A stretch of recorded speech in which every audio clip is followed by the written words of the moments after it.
공수처에 내란죄를 수사할 수 있는 권한이 있습니까? 공수처법에 의하면 직권남용 권리행사 방해죄에 대해서 공수처가 자, 수사권을 갖습니다. 자, 이와 자, 관련된 자. 범죄에 대해서는 수사를 할 수 있다라고 공수처법에 명시되어 있습니다. 공수처법 어디에도 내란죄를 수사할 수 있다 이런 직접적인 규정은 없는 것이고 다만 직권남용에 대해서 수사할 수 있기 때문에 연결된 사건으로 내란 혐의를 들여다보겠다 지금 이런 말씀이시죠? 네, 그렇게 해서 수사권이 인정되고 또 그에 터잡아 법원에서 여러 차례에 걸쳐서 체포영장이 구속영장, 체포영장이 발부되었습니다. 좋습니다. 제 주장은 알고 있어요. 내란죄를 수사할 권한이 없고 직권남용을 수사할 수 있는데 직권남용에 대해서는 현직 대통령의 경우에 헌법 제84조에서 내란이나 외환의 죄를 제외하고는 형사소추를 받지 않는다. 그렇기 때문에 공수처가 내란 혐의도 지금 수사할 수가 없고 직권남용에 대해서 현직 대통령 신분일 때는 수사할 수가 없다. 이게 법조계의 통일된 의견이에요.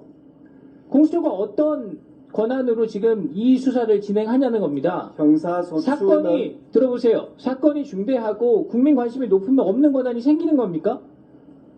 정의를 실현하겠다? 이런 명분이면 없던 권한도 생기는 겁니까? 이렇게 해석해도 저렇게 해석해도 공수처가 수사할 수 있는 권한이 보이지가 않아요.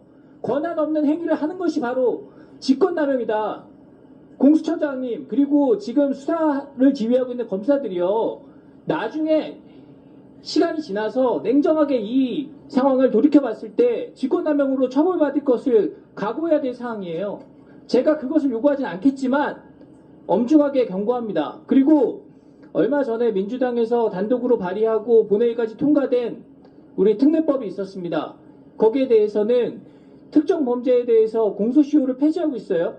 그런데 여기 보면은 수사기관에 근무하는 자가 직권남용하면 평생 소추받을 수 있도록 규정되어 있습니다. 지금 당장은 아니더라도 3년 뒤, 5년 뒤, 10년 뒤, 20년 뒤에라도 언제든지 지금 권한 밖의 행위를 하는 것에 대해서 문제가 될 수 있다는 점을 제가 말씀드립니다.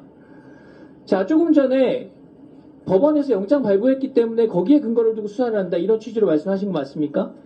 저희들이 법원에서 여러 차례에 걸쳐서 구속영장, 체포영장을 발부받았기 때문에 법적으로 법원에 의해서 자, 아무런 문제가 없다는 자, 것이 인정이 되었다는 공수처법에 그런 보면은 취지입니다. 공수처의 1심 관할은 서울중앙지방법원으로 한다고 되어 있습니다. 맞죠?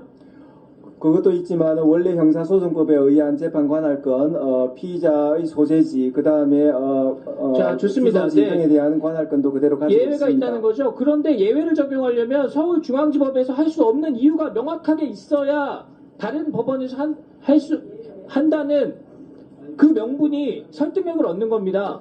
중앙지법에서 할 수 없는 이유가 뭐예요? 그러니까 언론에서 진보 성향 판사의 판단을 구하려는 영장 쇼핑이다 이런 지적을 받고 있는 겁니다. 제 개인적으로 하는 얘기가 아니라 모든 언론의 도배가 됐지 않습니까? 저희들은 그 용산 관할 법원인 서부 법원에 하였고 그런 부분은 저 원칙과 예외의 관계로 해석하는 것이 아니라 저희들은 중앙법원에도 창설적인 관할권이 있지만은 원래 형사소송법에 의한 관할권도 그대로 존재되고 있다는 자, 해석을 갖고 수색영장에 해석을 이렇게 돼 합니다. 있어요. 형사소송법 110조 제 111조에는 예외로 한다 이렇게 적시되어 있습니다. 법관이 법을 임의로 적용하지 않는다고 배제할 권한이 어디에 있습니까? 그러면 입법부가 또 국회의원들이 존재할 이유가 절반쯤은 없어지는 겁니다. 이 엉터리 영장이 유효하다? 거기에 근거해가지고 체포영장을 집행한다? 면책특권이 있지만 이번에는 예외로 해. 회기 중이지만 바로 체포하는 걸로 하지 뭐. 이런 식으로 써놓으면은 그 의원 체포할 수 있는 겁니까? 아무리 국회의원이 얄밉고 그 중대 범죄를 하더라도 법에서 정하는 원칙을 지켜야 되는 거죠. 중요한 사건일수록 더 그렇습니다. 우리나라에서 중요한 사건들 다 정치적인 연관성이 있는 사건입니다. 그런 사건들일수록 더 예민하기 때문에 절차적인 정당성을 충분히 확보하면서 어떤 오류도 남기지 않으려는 그런 노력을 하는 겁니다. 그렇게 해야 당사자도 그 결과를 받아들일 수가 있고 지지자들도 그 결과에 대해서 인정을 할 수가 있다는 겁니다. 그런데 공수처가 지금 해놓은 일을 보세요. 권한 없는 일을 해가지고 이렇게까지 일을 크게 벌이면서 그 수사 상황을 지휘하고 통제할 만한 지금 관리 능력을 전혀 보여주지 못하고 있지 않습니까? 그러니까 법적으로 명확하게 근거가 있는 경찰의 수사를 재이첩하라는 요구를 하는 겁니다. 의원님 그 부분에 대해서 말씀드리겠습니다. 형소법 110조와 111조는 군사비밀, 공무상 비밀을 보호하기 위해서 그러한 장소 물건에 대한 압수수색할 때 자, 책임자의 자, 승낙을 내용 충분히 받아라는 알고 그런 있습니다. 조항입니다. 제 얘기를 이 유념해서 들으세요. 사건은 체포영장, 처장님, 그만하세요. 체포를 위한 수색이어서 그런 조항이 적용되지 않는다는 당연한 법리를 확인하고 있는 그런 상황입니다.